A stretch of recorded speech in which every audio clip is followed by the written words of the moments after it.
This is an interview with Dr. William Gabard for the Women's Studies Oral History Project, March 12, 1996. We will begin the interview by asking Dr. Gabard to repeat his full name and give his credentials. I'm William Montgomery Gabard. I was born in 1922, now 73 and a half years old. I was a graduate of the University of Tennessee, Knoxville. I majored in history. I received my master's at Northwestern University, where I held a graduate assistantship. I then later received my doctorate in history from Tulane University, where again I held a graduate fellowship. Okay. When did you come to VSU? I came to VSU in 1948, just after getting my master's from Northwestern University. I did not know what I wanted to do, but I finally decided I wanted to teach, and I will have to tell you that I had one other job offer. It was $2,200 a year. This one paid $2,700 for 9 months. I was delighted to accept. And I came with the idea of staying 2 years, because you were then taught that if you stayed 2 years, that showed you were asked back after your first year. So that was a must on your record that you had stayed at each place 2 years. That was my original intent. I stayed 40. What did you teach here? I came as an assistant professor of history, and I taught every phase of history taught. The Western Civ courses, the American history, and the Georgia history course. And I had never been to Georgia until I got here.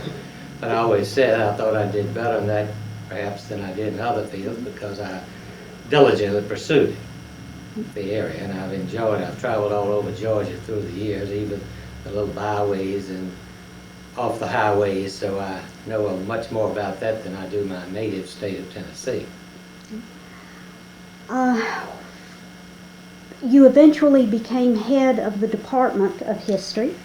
Yes, I became head of the history department, I think it was 1960, because I remained head, or perhaps it was a little earlier than that. I remained head of that, I think, for 15 years before I consulted with Dr. Walter Martin over the advisability of establishing a Department of International Studies, which I did, and I think that it did in 1983. So I was, for 15 years, I was director of International Studies before I retired in 1988. I remember that one of the things that you did as Director of International Studies was to establish very good relations with the people in town through a series of dinners following speakers that were brought on campus. Yes, I had, and I think that was in 1976 when I first started it, the Spring Focus Series, we called it, and I was able to attract a number of very well-known people here, from ambassadors, Dean Rusk, and numerous people who came in experts in their various fields, and we focused upon a particular country. I did a lot in the Asian field because I had, and I neglected to say in my postdoctoral work, I held a number of postgraduate fellowships at the University of North Carolina, Chapel Hill, Duke, University of Texas at Arlington, Columbia University, University of Chicago, and well, some others I think that I can't even remember. In Asia too, I had some in India that I held there. So this gave me a much broader focus, and I will go back and say that what prompted me to establish the International Studies program was that I realized here we were in the middle of an economy which was in the world market, cotton, tobacco, peanuts, and yet here we were without the vision to see what's going on in the rest of the world. And I think it was very a positive accomplishment in seeing that. I took a number of groups to India too, multicultural understanding programs I call them, when we had just integrated with blacks And I took the proportion of blacks in this area in the group, and then the others were white. And we studied a third culture while studying ourselves, doing introspection. I think it was extraordinarily successful, really, that field. Well, you have certainly seen a lot of changes here. When you came, in fact, this was a woman's college. Indeed it was. It was Georgia State Woman's College. At the time, it was very confusing because in Milledgeville, there was the Georgia State College for Women. And there were the two women's colleges that we had. And ours was W-O-M-A-N-S. That's what it was spelled. When I came, there were fewer than 400 young ladies here. They had just gone through a phase of the school, which the late Frank Reed established, and it was sort of a finishing school along with a very, very fine academic record. And just to mention, they had had horseback riding up until the year before I came. They had that, they had a lot of things that, well, the nice young ladies did in those days. And at the same time, what impressed me most when I came, besides the very friendly atmosphere here, was the excellent academic standards that they had. And I'd already heard about girls who were going on to med school. That impressed me because very, very few women ever went to med school. They spoke of other graduates who had gone on in the theater, in various fields, biology. One of the graduates, Elsie Quarterman, later became chairman of the biology department at Vanderbilt University. So I thought this must be a very good school to have produced some of the people they're talking about. They had very committed, dedicated professors here, most of whom were women. And I had no problem working with women, enjoyed them very much, and had many, many good friends. Many of them were department heads. And they were all, though, extremely dedicated to their work, working with students. And they received very little monetary compensation, relatively speaking, in those days. So but they were dedicated to the idea of turning out good graduates, and this they did. That was the most impressive thing to me, was the extraordinarily good academic standards which were in effect here at the time I came. And there was a sort of an esprit de corps, let's hold on to these, let's keep them up. And if anyone showed signs of being too easy, they were sort of they were ostracized a little and brought back into line. I can remember even much later, after I came in the 50s, we had some very good students here, but I had a class of 32 in a freshman history class, and I had 14 A's and B's in the class, and I felt compelled to go to explain to Dr. Durenberger, the academic dean, that this was not a result of being easy. I just happened to have a grouping of exceptionally good students. And that's the way we looked at things then. It was across the board. You could not go and get somebody easy. Everybody maintained the same standards. And these young ladies, the girls, as they at that time, were very, very committed themselves. First year I came, there were 185 freshmen. A wonderful class which entered with me in 1948. They graduated in 1952. This group had the first 4-point graduate in the history of the college. That was 1952. The college had been in existence for a number of years, but that was the first time anybody ever made 4 points. I knew the girl well. She was attractive. She was a beautiful swimmer. She did everything well in dramatics and was an exceptionally good student. Another girl who visited me this past fall was a biology and chemistry major. She became a doctor, is a radiologist now at MD Anderson, full professor at MD Anderson Cancer Hospital in Houston, Texas. She told me that she was one of 2 medical college graduates when she graduated medical college after finishing here in 52, and only 2 out of 80. And I think that shows you that the school could have people of that caliber and send them on. So they we were known. I'll say in later years, I taught a number of lawyers, future lawyers. And through that age, I worked with them. I sent students to graduate school, the University of North Carolina. One of my students went on then and got a Fulbright, University of Paris. I know people and a lot of law students who went on. So we did try to prepare and to make our school known to the larger schools to show that we too could offer quality education.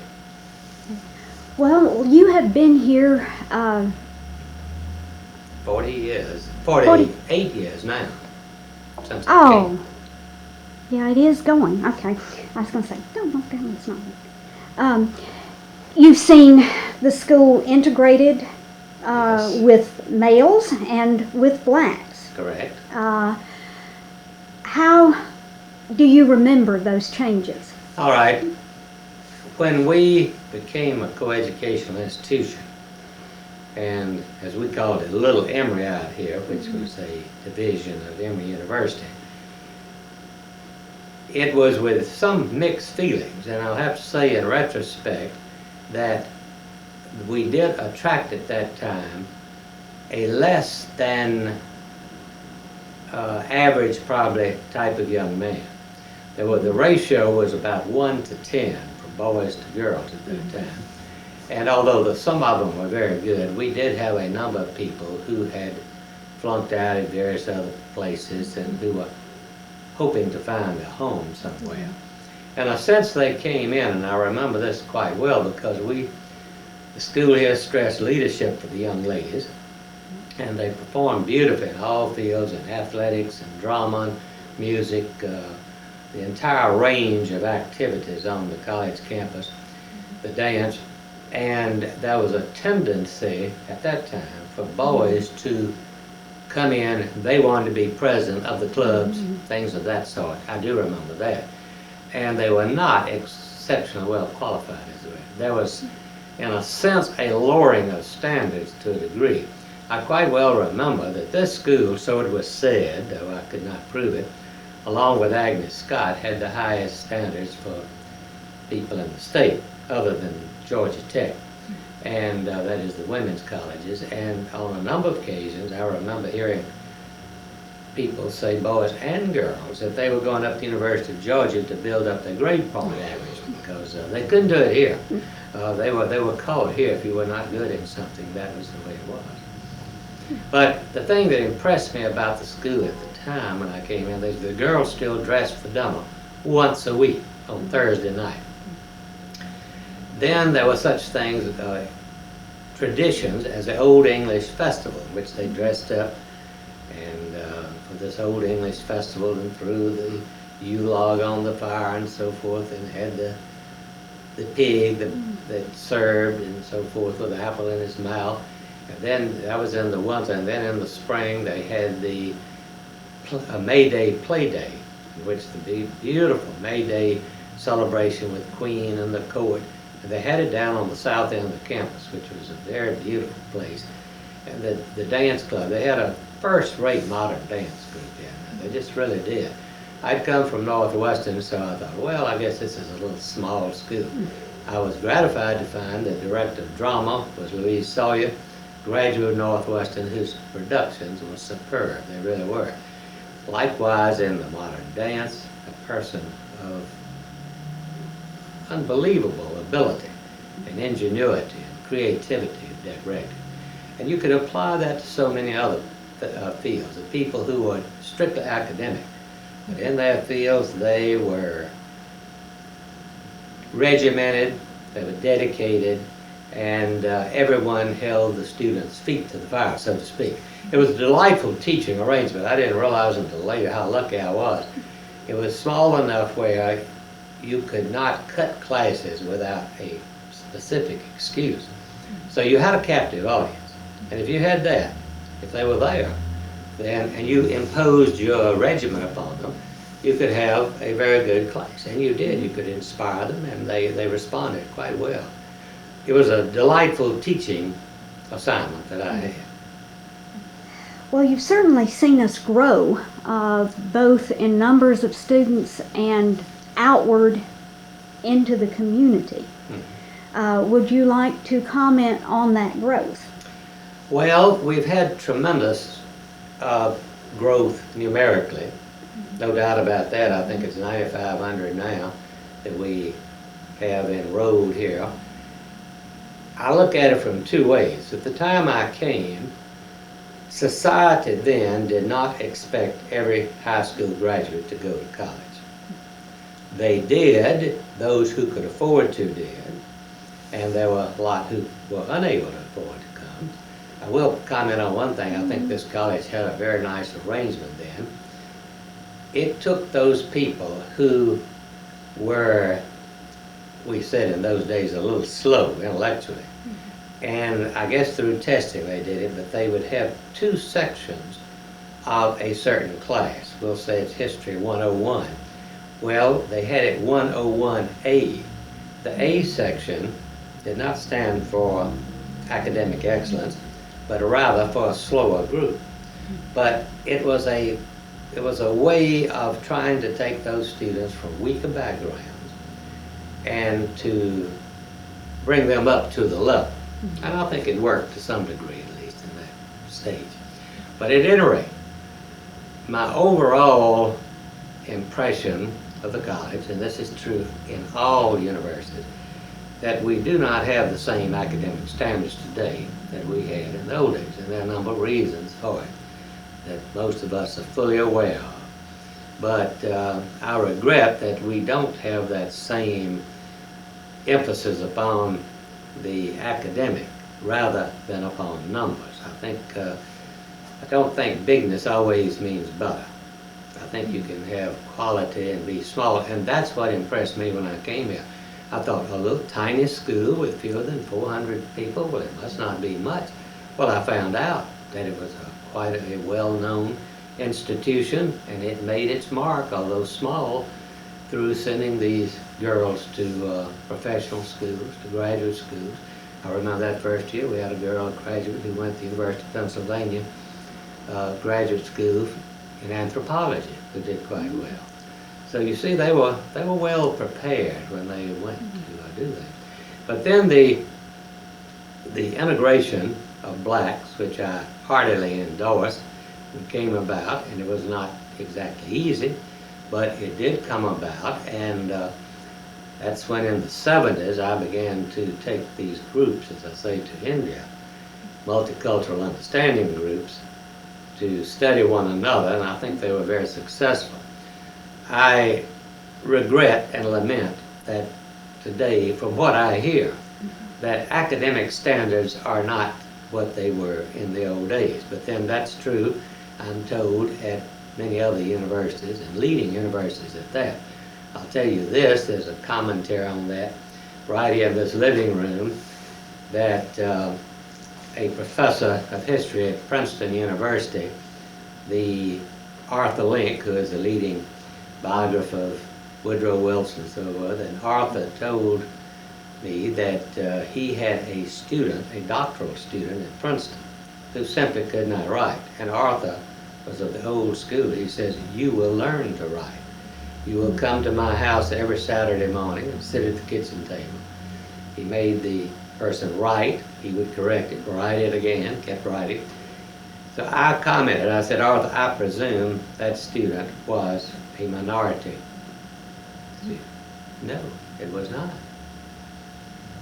So I think that gives you an idea that even Princeton University had doctoral candidates who could not write well.